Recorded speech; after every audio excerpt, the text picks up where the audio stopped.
dans la rue Navarro Bioslada, à mi-chemin entre l'église de Santa Maria et l'église de San Pedro, se trouve la Maison de la Culture de Viana. Le bâtiment fut érigé au XVe siècle. Grâce à un parchemin daté de 1487 par le pape, on sait que les bâtiments existaient déjà à cette date-là. C'est un des rares hôpitaux civils de l'époque conservés en Navarre. Il fut construit dans l'intention de servir d'hôpital civil et d'aider les pèlerins. L'ouverture de cet hôpital signifia la fermeture des anciens hôpitaux de Viana destinés à accueillir les pèlerins pendant leur voyage. Sur la façade en pierre de taille, on remarquera deux arcs de plein cintre. Au-dessus de ces arcs, deux blasons avec l'anagramme IHS, Jesus Hominum Salvator, nous rappelant ainsi l'usage religieux de l'hôpital. L'intérieur se compose d'une seule nef, divisée en trois travées par des arcs pointus.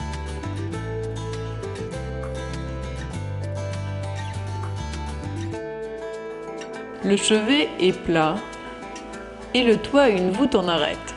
Aujourd'hui, on peut seulement voir la travée finale.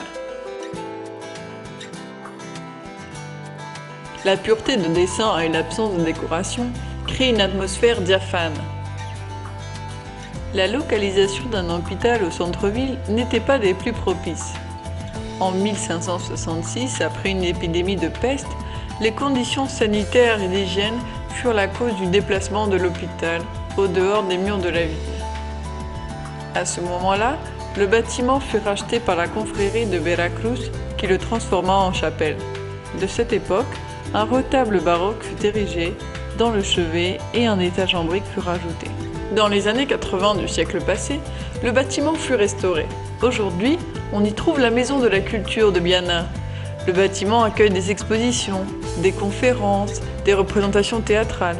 Néanmoins, un jour dans l'année, les confrères font usage du bâtiment pour y célébrer le dîner aux fèves. Le jeudi saint, ils célèbrent à la Maison de la Culture un traditionnel dîner aux fèves, ainsi qu'aux migas de pastor, une sorte de pain émietté avec des lardons, des raisins secs, des figues sèches et du vin. Dans cette même rue, un peu plus loin, on trouve une autre maison de la culture, la maison Navarro Bioslada.